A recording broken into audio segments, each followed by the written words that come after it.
হতে পারে গ্লোবাল স্টেজে আর্জেন্টিনা ফ্রান্সের এই লড়াই যুব দলের, তবে সম্প্রতি নানা কর্মকাণ্ডে তাদের সম্পর্ক যে পর্যায়ে দাঁড়িয়েছে তাতে ম্যাচের উত্তাপ জাতীয় দলের চাইতে কোনো অংশে কম নয়। তার উপর সেমিফাইনাল নিশ্চিত করার হাতছানি ম্যাচটিতে যোগ করেছে বাড়তি গুরুত্ব।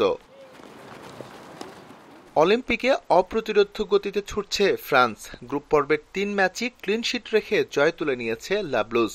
রক্ষণের সঙ্গে দলটার মধ্য মাঠের বোঝাপড়া দারুণ। থিয়েরি ওরির আক্রমণ ভাগের অস্ত্রের অভাব নেই। অভিজ্ঞ লাকাজেত্তে মাতেতার সঙ্গে তাল মিলিয়ে পারফর্ম করে চলেছে প্রমিজিং তরুণ স্ট্রাইকাররাও।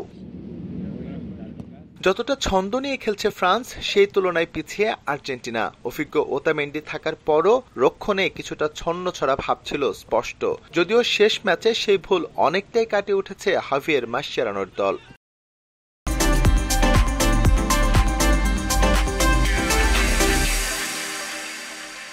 ফ্রান্স এখন পর্যন্ত ক্লিনশিট রাখতে পারলেও আর্জেন্টিনা তাদের রক্ষণকে কঠিন পরীক্ষায় ফেলবে তা নিশ্চিত। থিয়াগো আলামাদা আছেন দুর্দান্ত ছন্দে, প্রত্যাশিত স্কোর না পেলেও হুলিয়ান আলভারেজ বেশ ইমপ্রেসিভ।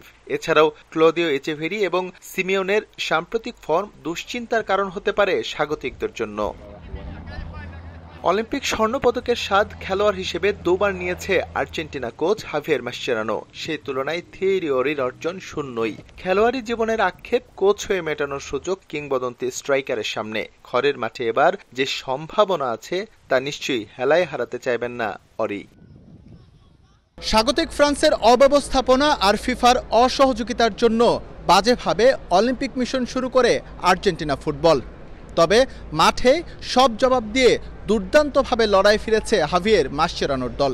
এবার ইউক্রেনকে উড়িয়ে দিয়ে স্বর্ণপদক পুনরুদ্ধারের পথে আরও এক ধাপ এগিয়ে যাবার পালা। ফ্রান্স থেকে এস এম ইকবাল, সময় সংবাদ।